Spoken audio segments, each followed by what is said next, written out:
It had nothing to do with the job. It was in the pharmaceutical industry. And he says, "What's your purpose in life?" And I just froze.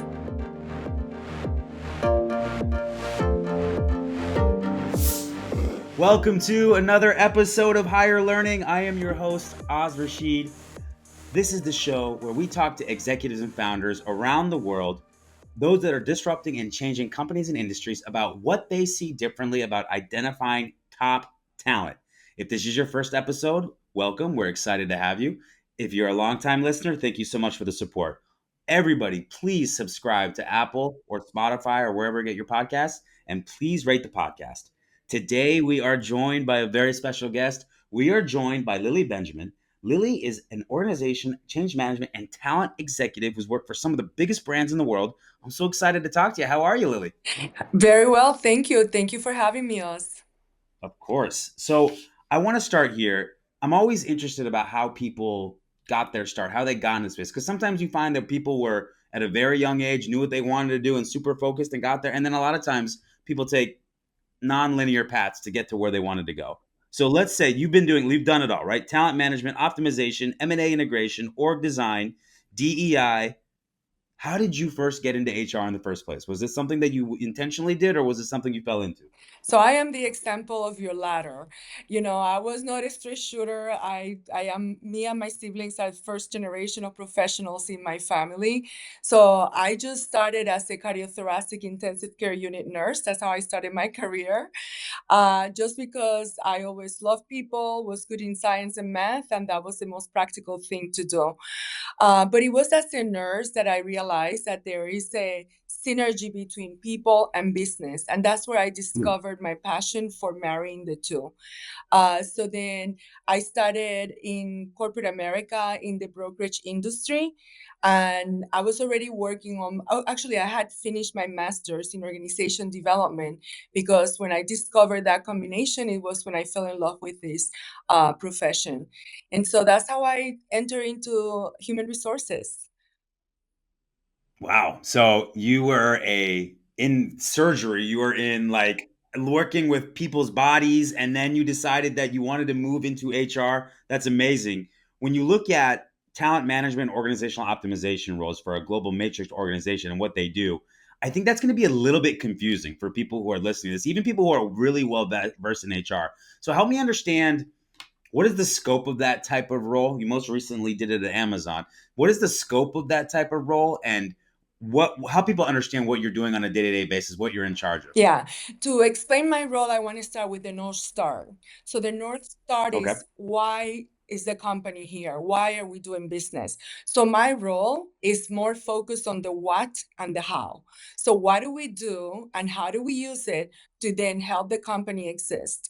So breaking it down into three key pillars.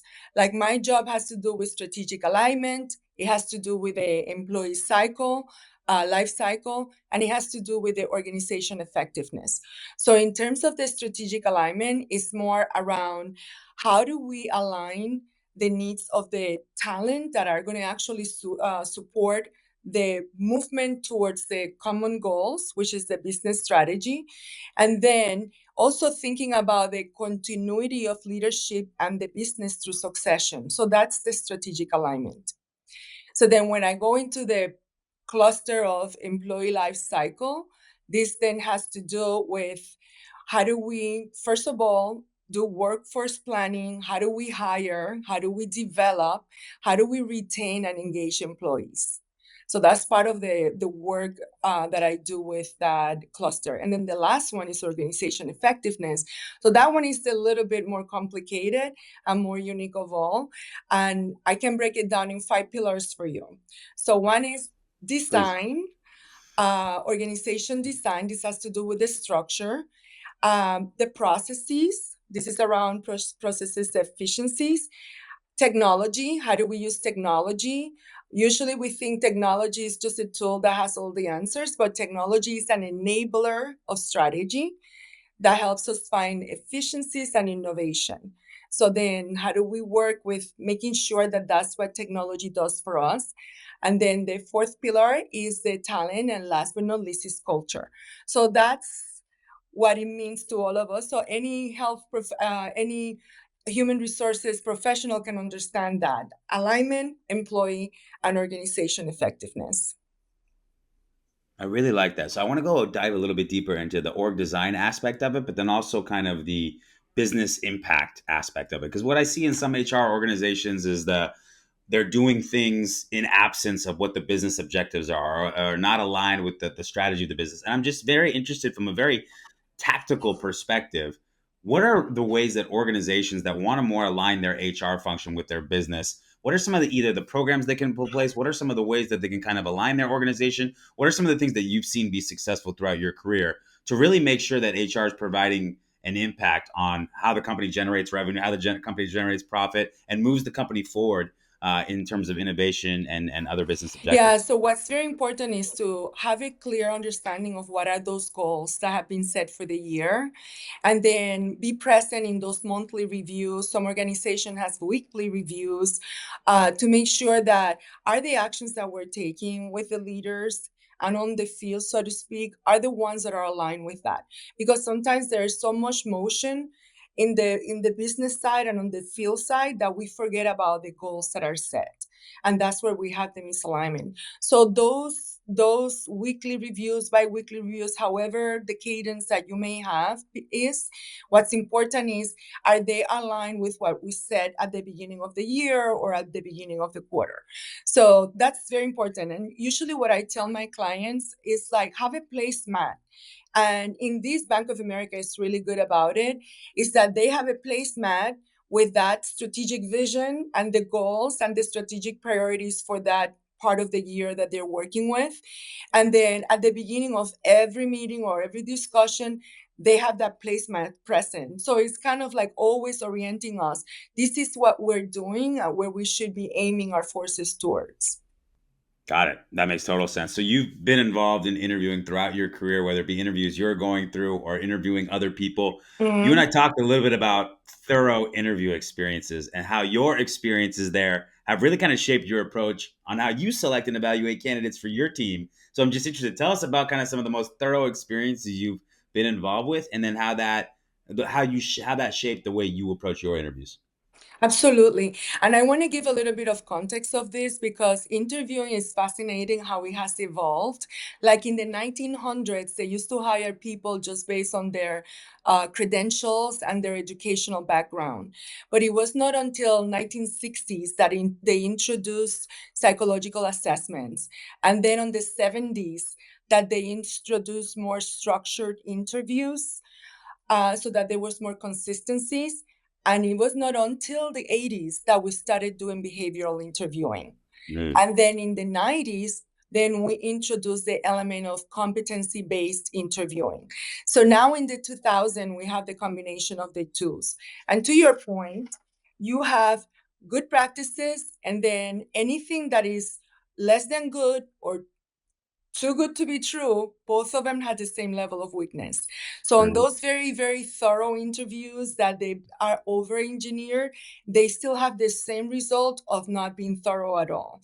And that costs money because, like, when you look at the studies, there's a direct correlation between the efficacy of the interviewing and the turnover retention rate.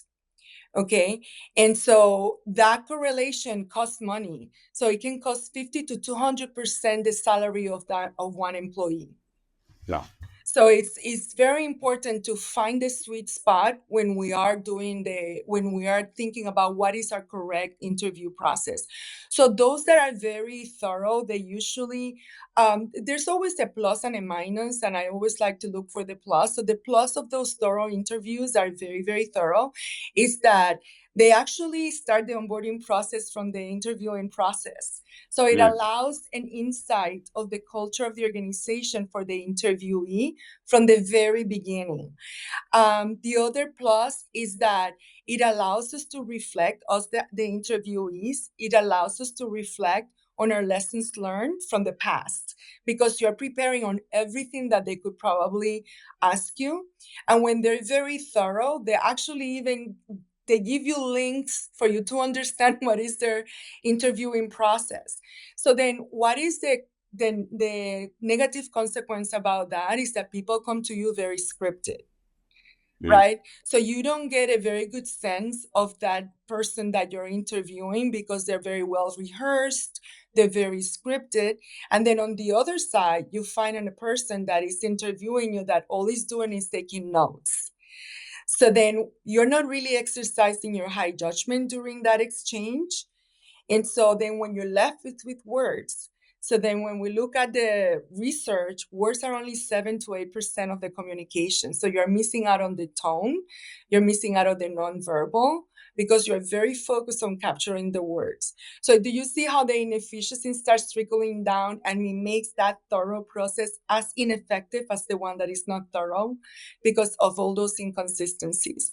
So that's what I find. It brings a lot of anxiety for the person that is interviewing. I have heard a lot of talent that they quit during the process because they realize that this is already a reflection of the rigidity of a culture, right? Also, they may give you too many loops of interview. So then think about it as people make decision in fractions of seconds, right? When you're shopping online, you pass, you pass, you pass, you stop, right? If you're dating, right, left, right, left. So whatever it is, you don't need too much. So if you need 8 and 10 loops of interviewing one person, you should already say that's not the good one, right? So if you don't find like, us is a good fit, I want to know more about us, then we have to be very centered in on us, right? So we have to treat you as a customer so that we can keep you in the process. So these are the challenges that I find in those interviews that are very thorough. That is, they can demotivate the person, they can give hints of the culture in terms of, do I have to go through all of this to make a decision? So that's sort of like when I think about bringing it to dollars and cents, it's like, where is the sweet spot? Hmm. And I have gone through interviews that they do a good job without mentioning names of companies, and that they're very clear on, they keep you in the loop of what's happening. Sometimes the process of interview, it gets put on pause, and then the interviewees don't understand what's happening, right? But when that happens and they're constantly in communication with the interviewee, that gives you a sense of, relevance as an interviewee, and also gives you a sense of how communication is internally. um, and the other aspect of it is the structure, right? How many loops are necessary? And if so many people need to have an input on hiring a person, let's think about making a combination of one-on-ones, panel interviews, experiential interviews where people can come with a case study and just in time you evaluate their, do they think quickly on their feet and things of that nature. Yeah, I mean, this is an area that's near and dear to my heart. I don't know if we've talked about this, but literally the software that we've built is built around getting better hiring outcomes. And part of that is creating a structure and a standard that all managers can get the same output out of, right?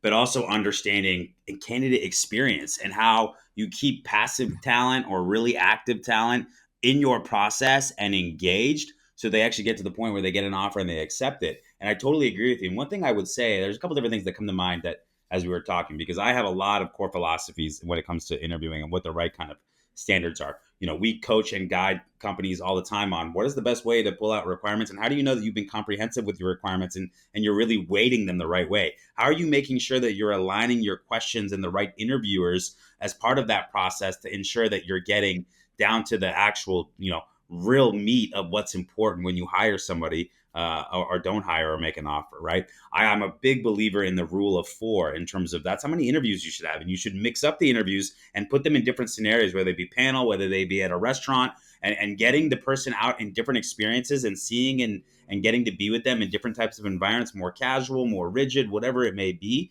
so you can get a sense of them. And then I always tell people that to me, there's a big rule around 80-20 throughout your interview process. 80% of the questions you ask should be standard among all candidates. 20% should be customized based on their unique experience and where they may have something special or different or interesting about them. And you have to have that in the interview process. But if you are constantly comparing oranges and apples throughout the entire process because you're asking different questions and having different requirements for everybody, you're never going to be able to make great structured decisions. And so Mm-hmm. I love what you said. The one thing that I would point out, though, is that there's a difference between thorough and length of time.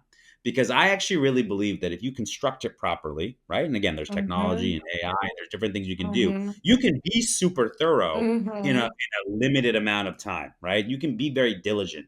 What I find, so you have one of two types of people making mistakes in the interview process. Some are just so flippant and very much it's an art and come in, let's talk, and I'll shoot off the hip, and I know it when I see it. It's this black magic. I don't buy into that. And even if that is the case for you as an individual and you have a Mm-hmm. 100% hit rate, you certainly cannot systematize that and get other people on board with that. So if you're interviewing with anybody else or leaving interviewing to other people, good luck trying to get them to understand the world the way you see it. So that's one very far extreme. But the other extreme, and I see this all the time, is, well, we're going to put this person through the ringer. I want a behavioral assessment, a capability assessment. I want proof of work. I want references. I want them to come into the interview 10 times. They're going to have to come back and talk to me twice. And we're asking these people, and then they wonder why they're not getting the talent they want. To Mm-hmm. me, it's a false sense of, when they say activity doesn't mean productivity, Mm-hmm. that's what I look at when I see people doing that. It's like, yeah, you're doing a lot of steps, and yet Mm-hmm. you're actually getting diminishing returns on it because you're not being added in the steps. You're not being intentional in the steps, and you're probably losing a lot of great talent because it's like, why am I going through this? I Mm-hmm. don't like. I love what you said about onboarding during the interview. If you're going through that type of process, you're all Mm-hmm. of a sudden realizing right away, I need to get out of here Yeah. because this culture, this company doesn't know what they're doing. And so I see it actually in a lot of I see it in a lot of big companies, but I certainly see it with a lot of companies that want to have this idea of, oh, we're really discriminate when it comes into the talent we bring to the organization.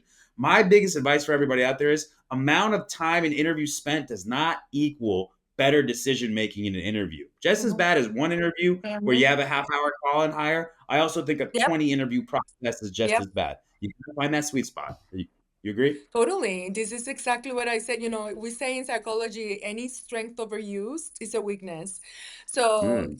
if you're going to go from not thorough to too thorough, the outcome is the same. The outcome is the same. And it's just like, think about it. What is a good time to hire a person? Like, companies take 3, 4, 5 months, but then how long does it take them to onboard and be productive?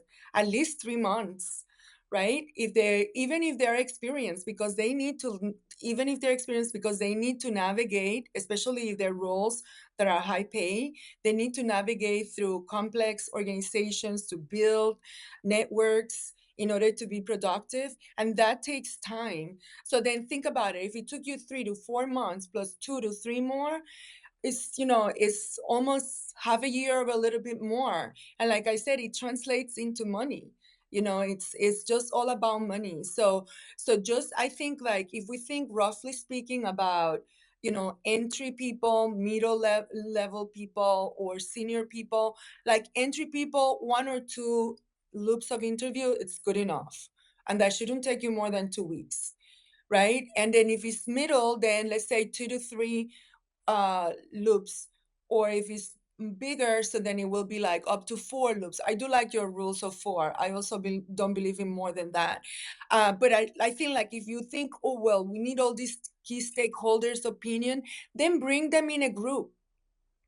Have an hour instead of 30 minutes, have an hour, bring them in a group, divide and conquer. Say, I want you to focus on competencies of X, you on competencies of Y, and you on competencies of Z. And then have them ask those different interviews, those different questions. And as they're asking questions, they're also witness of the way in which the interviewee answers to the other questions. So it's efficient, and I love receiving and giving panel questions, because you are with more than one person. It doesn't feel like, so it feels more like a dialogue. And if somebody's taking notes, it's not as disrupting to you as an interviewee, you know. And so So I think that there's so many ways to do it in a way that you get the best out of it without over engineering it and without having the person to be too prescriptive, because they'll tell you what they want to hear, what you want to hear. You're I believe everybody's smart. Right? What we're not sometimes is wise. so, Oh, I like that. so Yeah, listen, there's people out there that are professional interviewers, and then when they actually get into the job, it's you're not getting the same thing. You're not getting the same person. I am such a nerd about this stuff. I could talk to you about it all day. I'm gonna have you take a look at our software and talk about some of these things. One of the things that we built into it was transcription and video capability, so you don't have to be taking notes, and then actually getting perfect. AI to help be observant after the fact and call out things that you might have missed. And so, what I believe is that automation, right, is not really the right way to go about interviewing. It's empowerment of AI and technology to help us make better decisions, right? But also allow for better rapport in the interview, allow us to focus on the person and still get all that key information we need to make great decisions. So I'm going to have you run through it. For I want to get your sure. advice. You obviously know a ton about this space. I'm so excited to talk to you about it. I want to take it in a little bit of a different direction, though, because Okay. another thing that is very important to you is culture. And you've worked at some of the biggest brands around, right? Avon, PVH, Bank of America, Amazon. I'm interested of all of those, right? When I ask you about the culture that best fit you, the one that you felt the best in, which one comes to mind, or which company comes to mind? So all of them have an element that I will take. But Okay. ideally, in my experience, the best culture starts with leadership. It's about those leaders that are very relational and transformational. Why? Because you can have a conversation, you're seen as a person, and the second that you as an employee you feel seen, you're more engaged. And then your creativity, your productivity, and your engagement is going to be shown on results. So usually it's companies that have that type of leaders that are also purpose-driven leaders. Um, and I just want to just brag about one of them. I usually try to stay away from Okay. names, but Broadridge, when I went to Okay. Broadridge, it was amazing. We had strong leadership, just like the way I just shared with you. They're very people centric. They care about all people, not just the client, because a lot of organizations are outside and more focused on the external client, but of everyone. So I feel that companies that are very focused on people, on fact-based decisions, because when you are doing fact-based decisions, then you don't take things personally. And when you and I run into conflict, we can just like focus on the process and not on what you did or what you didn't do. So companies that do foster that type of environment that is fact based, then we get to do sort of after action reviews and sort of put out our stripes, right? Put our arms outside and then come and talk about what was the mission, what did we do, and then not necessarily go against each other. And then the other element, result oriented. So to summarize it, strong leadership that's relational, that's purpose driven, and in culture that is people centric, fact based decision, and that is result oriented. Ooh, what good stuff! Wow, Yeah. I'm learning so much from this podcast, Lily. I'm so glad you gave me. I do want to talk a little bit. I know that you have some, and we already talked about interviewing a little bit, but I want to talk more broad based talent acquisition. Learn a little bit more about when you're hiring for yourself, what you're looking for. So let's start here. Core hiring philosophy. Do you have when you're bringing somebody into your team, or maybe you're involved in a panel for another person that is interviewing for a role outside of your organization? But what is kind of your core hiring philosophy? The type of people that you want to bring into your organization?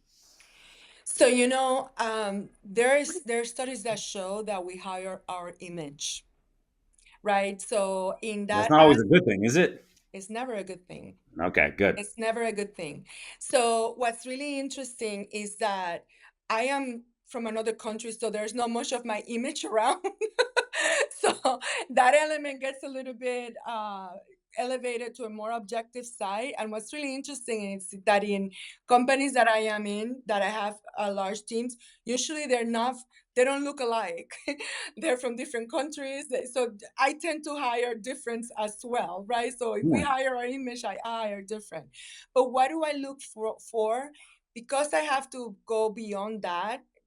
perhaps, I think, because I have to go beyond that membrane in terms of looking for who is like me. Then I personally focus more on competency. Does that person has what it takes for this role? But I also don't hire so much on background. Mm, So my practice and purpose, I don't put so much focus on resumes. The resumes get screened by a team before they get to me. So I try not to look at the resume, not to be biased, and I hire more on what can this person do. So I like to hire not just on what they can do, but what can they do in the future. So I like mm, to hire on potential. And there's a lot of written about that when you're hiring for potential, then you have a more agile team. mm, Because remember, none of us were prepared for the pandemic. So then the people that did best were the people that were those organizations and those cultures that were most agile. But a lot of businesses closed. When there is the financial crisis, a lot of those businesses close. mhm, So I think that focusing on the potential is as important. So then the next question is, how do we define potential? mhm, So potential is not just about cognitive ability, right? Like you and I would just said before, it's not just intelligence, but it's also emotional intelligence. So I look for that. And what is emotional intelligence is about self-awareness. So through the questions, I am looking with the lens, how self-awareness and how well this person is sort of self-regulating to the questions that I'm giving, to any distraction that's happening, to any inconveniences that have brought this conversation, that have brought us to this conversation. So that's the second point. So the next one is motivation. And mhm. even if you try to fake motivation, there are ways to sort of like dig in to see, because all of us are motivated because we all need a job, right?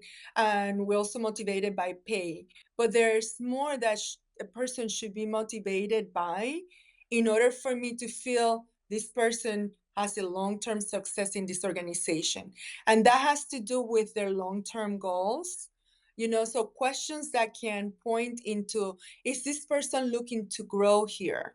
And even if they don't look to grow, because a lot of people have different needs and they just love the job they have, but if this person is looking to enrich himself or herself in the role that they have, that's motivation as well, right? So then you look to see about their growth mindset. Is this person, how motivated they are? The other one is resilience. So when we're looking at potential, how resilient and how agile this person is.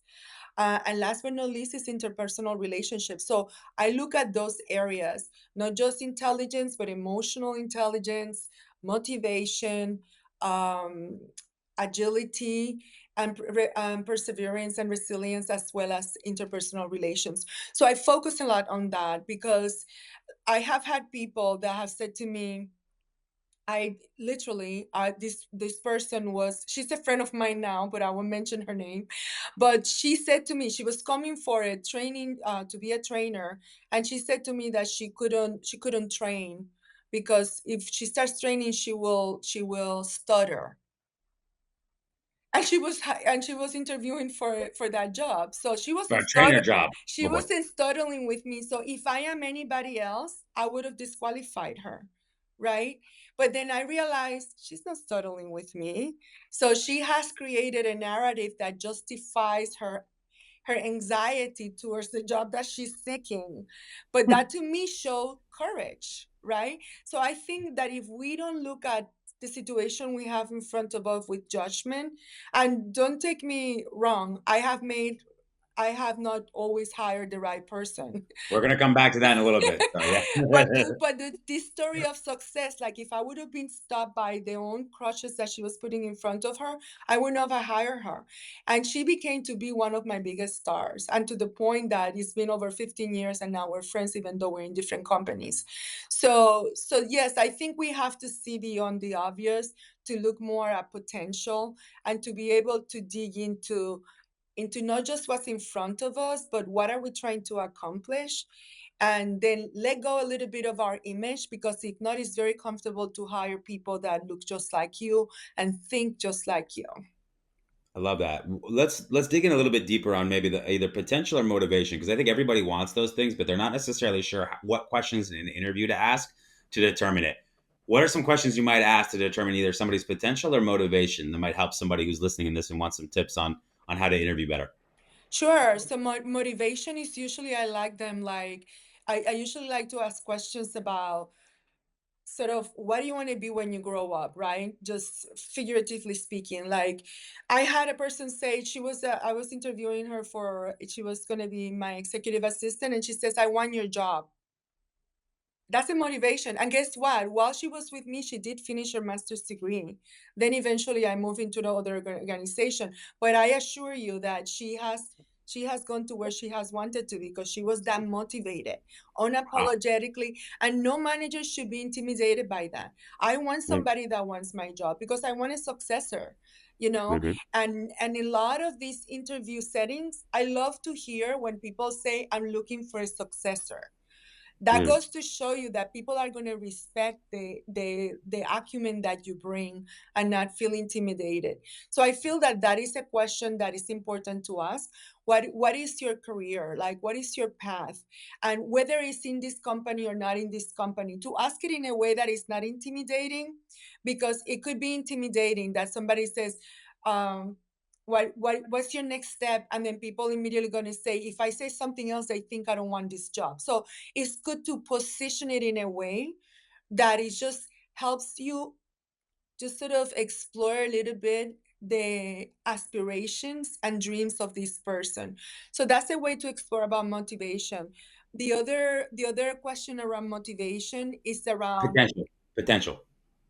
oh, okay, so we move into Oh, motivation. you have another one for motivation. Okay, give me another one. Yes, please. Okay, one Sorry. last one for motivation. So motivation is like, when do they like, you can ask questions about their hobbies, right? Mm, Like, when do you what's the hobby that you like, and why do you like that hobby? Because usually those hobbies is a reflection of our intellectual curiosity and our engagement.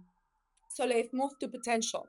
So in terms of potential, it's about questions about what do they do that is also scalable, right? So asking questions around what you're in the context of what you're hiring them, but then asking them about how is that scalable? Have you scaled it? Or if you haven't scaled it, what are your thoughts about scaling it? So there you start digging into the areas of their critical thinking, on their ability to just be creative and think more laterally than just linear, in a linear way. So those questions around scalability, you also want to ask questions about their readability. Are they ready for something else? Like questions around what other things do you like to mentor on? So then you start trying to get into their psychic about what else. So all the questions should be answered, or all the answers should be answering what else can you do, right? To be more future looking. You can also be thinking about your own challenges, right? And without telling this person what are your challenges, you could say, if you had a scenario like such and such and such. So that there you could see their critical strategic thinking and the potential that they have to contribute. So without saying what are your challenges or what are current challenges of the organization, you can just put hypothetical scenarios that they can be helping you think through it. And you might mm, think, well, is that behavioral? At this moment, we're not talking, remember, behavioral is that past behaviors have a strong prediction for future performance, right? sure. But in this case, we're looking at potential. So it's about a conversation about what's possible. So that's the kind of questions that I will just pose when we're talking about potential. Oh, there's just so many nuggets of good information in here. I hope people are taking notes. If you're driving in the car and listening to the podcast, I pull over and I take some Apple notes real quick to make sure you get this. This is gold. Finding the right talent for your team doesn't have to be a struggle. Meet Aon Hire, the world's first hiring experience management platform designed to transform the way you hire. Powered by AI, Aon Hire takes the hassle out of every step in the process. From smart resume analysis to customized interview questions, it saves you time, money, and effort. Plus, with real-time insights from every interview, you can quickly identify top candidates, reduce turnover, and stay on budget. And forget about note-taking, Aon Hire takes care of that for you. Ready to revolutionize your hiring process? Visit aonhire.com and get started today. Lily, what about a memorable interview experience? Bad, good. You don't have to name names, obviously, but when I ask you about a memorable interview experience, what comes to mind? I'm gonna give you one that probably it was transformational for me. Mm. I was in this company. I was as an external consultant, and I wanted an internal job. And I am very thorough when I'm going to prepare for something. I over prepare usually, and I prepared everything this person could ask me. And then when I sit there and we shake hands and we introduce each other, the first question that he asked me, and I'll never forget, is like, "So Lily, tell me, what's your purpose in life?" I wasn't a psychologist then. I had nothing to do with the job. It was in the pharmaceutical industry. And he Oh, wow. says, "What's your purpose in life?" And I just froze. So I just froze, and I chose this one because it was transformational for me. I of course didn't get the job, not because of Wait, that so what happened? I mean, you just sat there in silence the entire time? Did you have a segue? There had to no, be something no after that. segue. I really wasn't prepared for that one. But the point is, eventually we got into the interview. But I came home asking everybody I knew, "Do you know your purpose in life?" And then I started having reflection, and now I know my purpose in life. My purpose in life is to build. I love building. I love taking something and contributing. Not necessarily all the time I'm the only one that makes it better, but I contribute to making it better. But I couldn't even say that then because I never had that self-reflection. So for the young listeners in this podcast, please think about those things, because good managers and good leaders are very purpose driven, and he clearly was one of those. He said, "What's my purpose in life?" And believe it or not, one of the things when you ask me about what's the culture that I like to work in, I started with a leader that is purpose driven. So this Mm. person that interviewed me taught me a huge lesson, transformed me, and helped me understand how important purpose is. But another good interview, it's been when I have had the hiring manager or the interviewer say to me, "You're interviewing me too." That's so humbling. And it's very true. The interview is both sides, right? It's not just they are checking me out and seeing whether I am a good match, but I'm also checking, is this organization a good match for me? So that that question, that statement to me, it felt so respectful, it felt so humble, and it felt so warm and inviting that immediately, for whatever reason, if our shoulders are a little bit up because of the situation, they just drop down, and then you feel like you're with a colleague that values your what's important to you as much as they are valuing you, you know.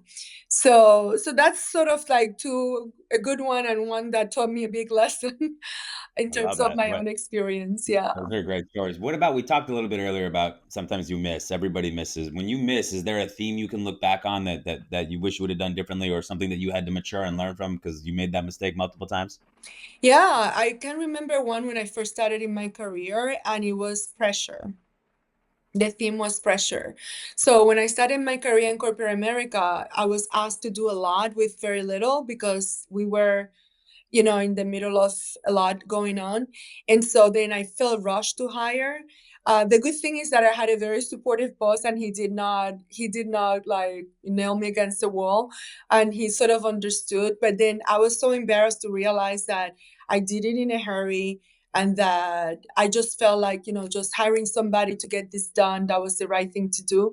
So I will say to the leaders that are listening to this podcast, is just go with the motto of slow down to go fast later.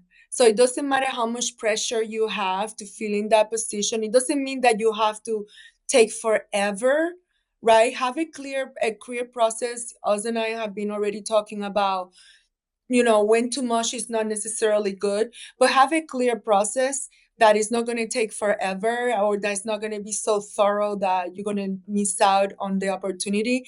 But just take your time to be objective, right? And hire a decision based on objectivity rather in the pressure that you're on to fill that position. Love that. All right, I want to take it in a little bit of a direction, different direction. I want to learn a little bit of more about you and some of the things that are important to you.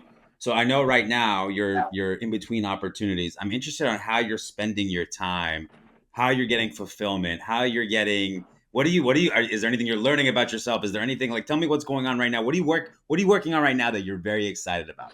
So this is an opportunity, right? So sometimes we go into, I always say there's no music without pauses, right? Mm. Because the pauses between the notes, that silence between the notes is what creates music. Otherwise, we Ooh. have a cacophony, right? If all All the right. instruments go play without stopping, it's a cacophony. So I feel this is kind of my music. And I have been in touch, I've been very busy in the process, but I'm also consulting. And I am also dedicating time to a passion I have, which is veterans. I have a Ooh. Tell me more. tremendous passion for veterans. As I shared with you in the beginning of the podcast, I used to be a cardiothoracic intensive care unit nurse, and I worked for the veteran hospital. So Mm. I used to work with veterans, and I know their how difficult is their life when they are the most vulnerable, because we're all at our most vulnerable when we're sick. So then so now my passion is, how do I extend the legacy of those that I have passed, but that still have lessons for our modern leaders. So if you check my LinkedIn, every week I write about one of our most honored veterans and what lessons do they have for leaders today. So I have, even though they have passed, some of them centuries ago, but I want them to stay alive in our lives, teaching us the courage that it took to go and fight for our country and put themselves in harm, but still with their character and their resilience, they still taught us so much lessons. So that's one area that I have been passionate about, and while I am in transition, I'm dedicating time. And also I'm collaborating with a former professor in working on a special project that doesn't have legs yet, but it's going to be about supporting veterans to have better access to the health resources. So that's the music I'm creating now, between, generating my income, looking for my next home, and at the same time passionate about veterans. Well, I'm so glad I asked you that. There were so many good things that came with that. The pauses with the music, the fact that you're giving back, and because of your where you started your career, I'm noticing on your LinkedIn now these different posts you do weekly. What a fantastic thing! I have so Mhm. much admiration for you. And Yeah. yes, what an underserved area that needs a spotlight that we can bring a shine onto. So I would recommend everybody goes and checks out Lily Benjamin's LinkedIn page and see some of the things and go and engage with her posts. That is fantastic stuff. Thank you for sharing. Thank you. What about what about a great book you've read recently, or maybe some great content you've consumed recently that you'd recommend to our listeners? Um, I am very nerdy. So maybe You what and me both. maybe what I've been reading lately is not necessarily related to this conversation, but I am reading this book that's called El Norte. It's in Okay. English, but it's called El Norte. And it has to do with the times of colonizations of the Americas. And in specific speaks a lot of the colonization of the Caribbean. And I'm from Puerto Rico, I'm from the Caribbean, so that was what first attracted me to it, because our culture is very different, and every culture is very different, but the culture in the Caribbean, we kind of gave those colonizers a different type of hard times that others gave them, and it just filled me with pride. So that's what I'm reading. So in terms of how do I apply this to this topic, it would be about the resilience of my culture, of my people, and that women were as important, even on those times. They used to be caciques, that means presidents and prime ministers. before they were colonized. And we have towns in Puerto Rico that are named after some of those women. So then just to me, it's just about that, that leadership comes in every culture, comes up in every culture, in every gender. It's just about us inspiring others, being clear about the direction that we're moving, and then inspiring and enabling others. So I always tell my clients when I coach them, and I say to them, you as a leader have just three responsibilities. Number one is set direction. Number two is seek alignment. And number three is motivate people. That's how easy is their jobs. Actually, it's not, but really, those three cannot be forgotten about a leader's responsibility, which is set direction, seek alignment, and rally people around that, right? Because we hire smart people. We just have to allow them to then bring their intelligence. I always say to them, they are CEOs in their own households, right? So when they walk through those doors of our organization, they cannot leave their critical thinking, their strategic thinking behind just because they have one strike less than my, mine in my shoulder. So it's like we want to tap into that collective intelligence. So that's the book that I've been reading lately. I love that. Then I recently heard this podcast that's called I think it's called The Brain, something about the brain, that it was fascinating, that it also talked a lot about resilience and leadership. Let me see. Yeah, we can put it in the show notes. So, but listen, I got Okay. to tell you, I mean, I didn't know you were listening to any other podcast but Higher Learning. And you're cheating on me by listening to other podcasts. Come on, what's going No, on here, no, no. really? This is a good one, though. No, I actually was listening to yours too after I met you. I started listening. I'm joking. No, but I'm I'm joking. serious because we were coming here, and I actually, I'm fascinated about all the podcasts that exist because I'm a biker. So in the So summer, you put it in I and you listen to bike. podcasts. Yeah. So I'm always welcoming podcasts.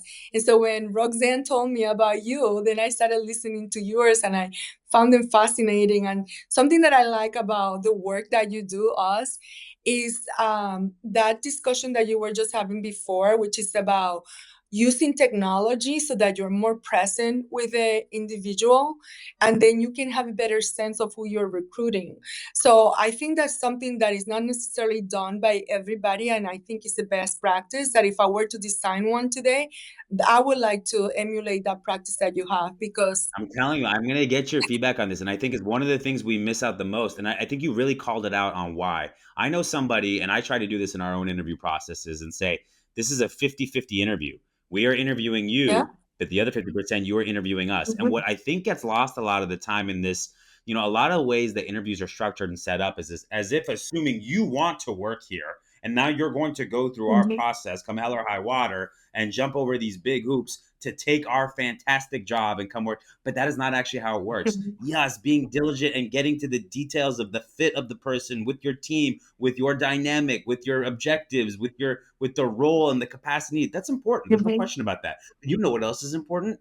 Creating a great candidate experience and attracting people who are of high talent, who have options, who maybe weren't looking for any other work, and showing them why coming and being a part of your vision and part of your organization is going to help them get the things they want out of their career individually. And so I think that's such an underserved aspect. And that's why with the technology, not only was it about giving you more intelligent data, information, and best practices to make better decisions, but also making it seamless, handless, Mhm. timeless from a perspective of being able to build a rapport. And this is why I'm so adamantly against technology that automates or replaces humans in the talent acquisition process. I've seen this one company, I keep seeing their ads, and I don't know if it's just, I'm getting targeted or what, but it's this AI avatar, right? That's coming and asking questions Wow. as if it's me, and their questions maybe I would have asked.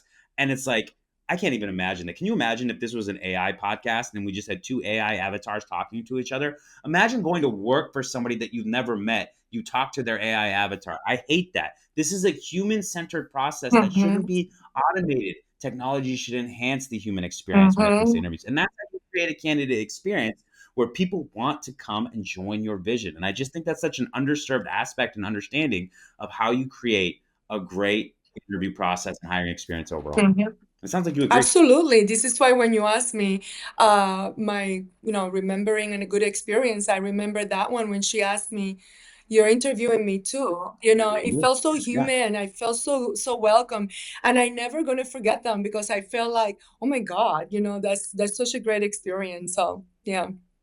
I love it, Lily. I know I'm going to come up to New York with Roxanne and we're going to get together and we're just going Yes. to be in the corner talking about interviews for like 6 hours. And everyone's going to be like, hey, can you guys like relax on talking about interview best practices? Hey, listen, we're passionate, passion and purpose. That's what it comes Yeah, down to. All right, I got one last question for you and then we're going to go into the lightning you round. got Okay. it. Nate, tell me some advice that you'd give your 20-year-old self that you didn't know then, but that you know Mm. now. Wow.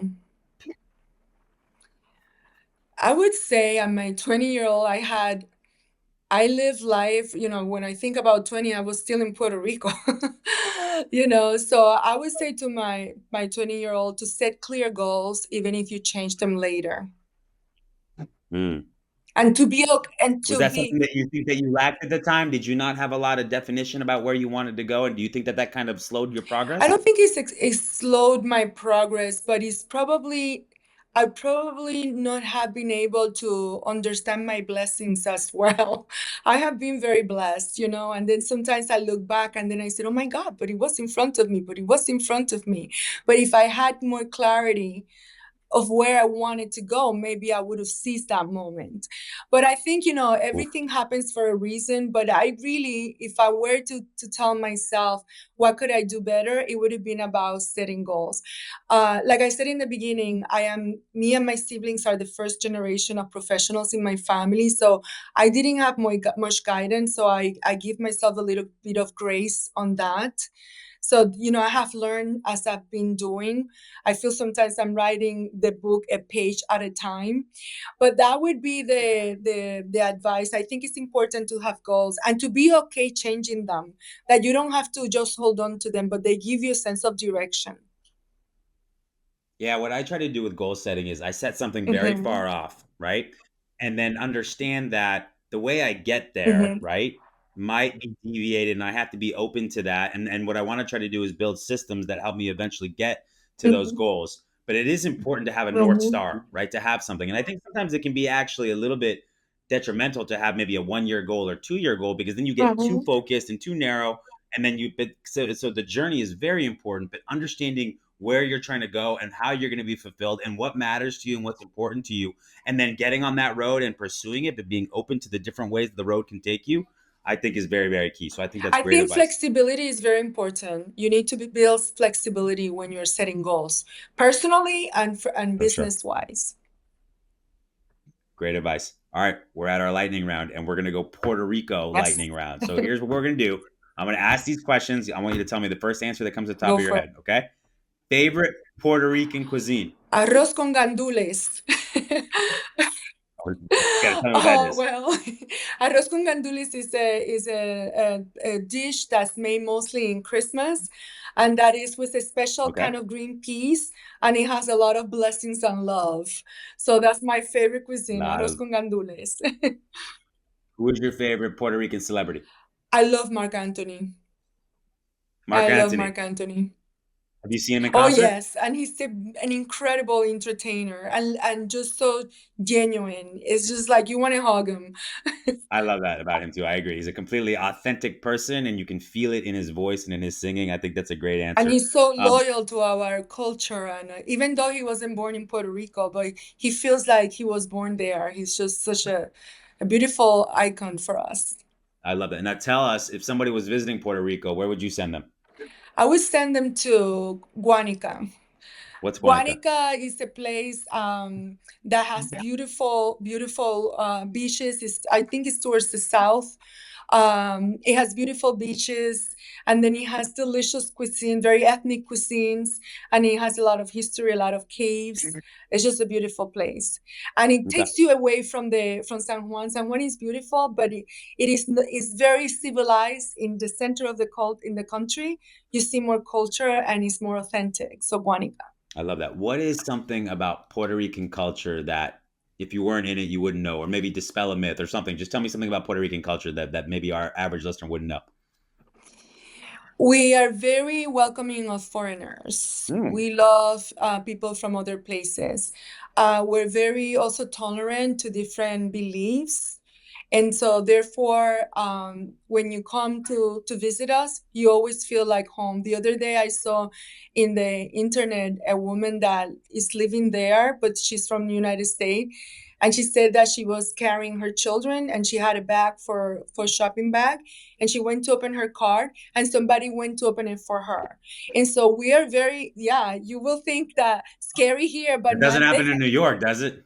No, but over there they see a mom with children or a woman that's pregnant and people go and they go to help them. So it's a very service center culture. And so and we're very blessed. We're Yeah, very blessed in many I'm on ways. Expedia.com right now. I'm checking out how much tickets to Guanica are going to be. So I will let you know what I think. Lily, I really appreciate you coming on. This was a fantastic conversation. Thank you so much. Looking forward to meeting in person at some point. Thanks again. Thank you for having me and for bringing this conversation to flow. You got it.